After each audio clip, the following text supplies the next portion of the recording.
Blake Dean came to the Privateers and found himself as a 27-year-old head coach of a Division I program in 2016. Fast forward 6 years later, and Dean has moved his way into third on the program all-time wins list. Coach Dean talks about what he's learned, his coaching style, and the goals he continues to strive for. A different route, right? Came here in the first place because of Coach Maestri.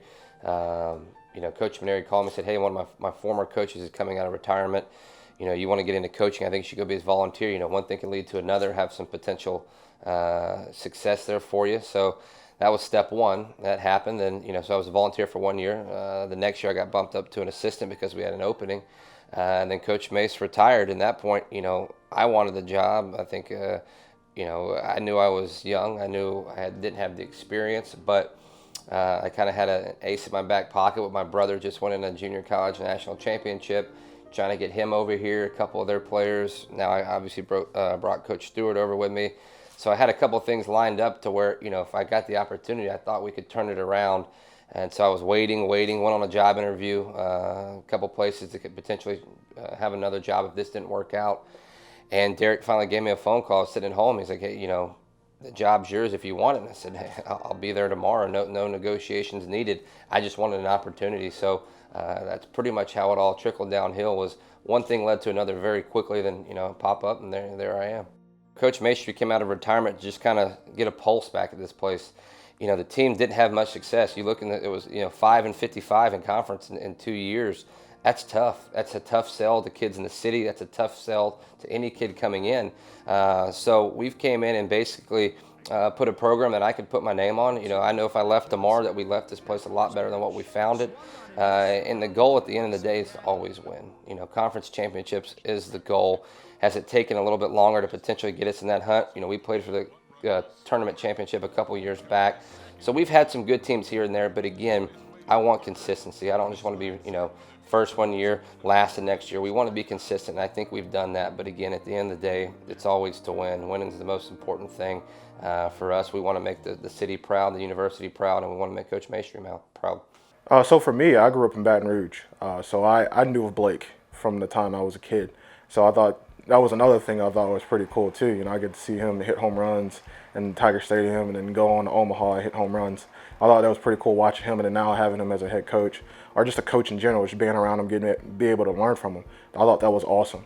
And then from the simple fact of, he's pretty close to us in age range, you can relate to him. And I think relatability is one of the most underrated things in coaching. If a player doesn't feel like you understand them and you don't get them, it's going to be really hard for them to fight for you and go after things the way that you want them to. You have to be in touch with them. You have to be in touch with what's important, what's going on, from the TikTok dances to all the Instagram reels.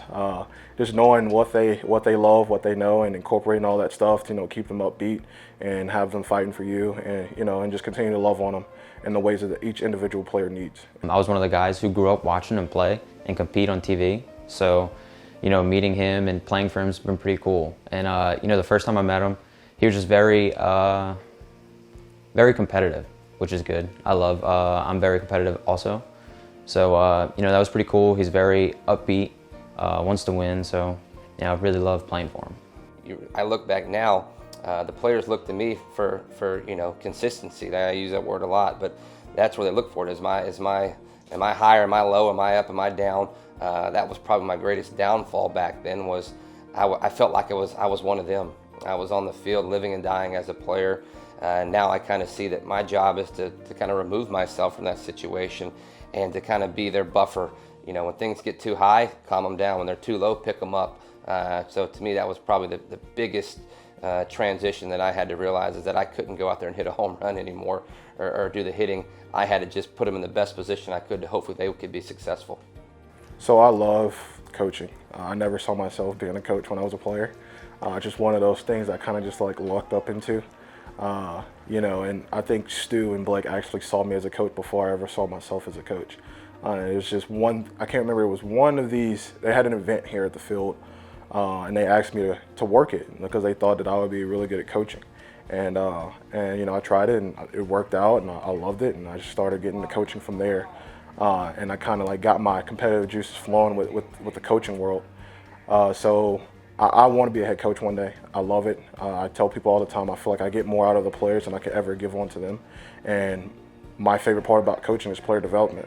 So I want to give them everything that I never had, all the information that I never had as a player, and I want to make sure that they're aware of all the little things that it's going to take for them to get to the level and to reach the goals that they want to reach.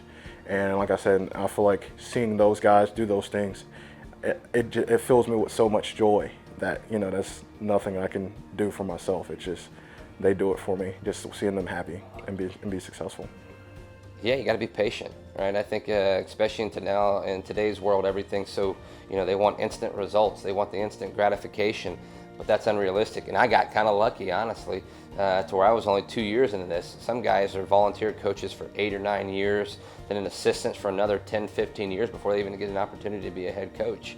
If you really want to get into coaching, you can't do it for the money, right? The money's not there right away. It's not going to happen. That, you know, even over time, the money's still not what you want it to be. So the amount of time you put in doesn't mean that the money will be, you know, to gratify that.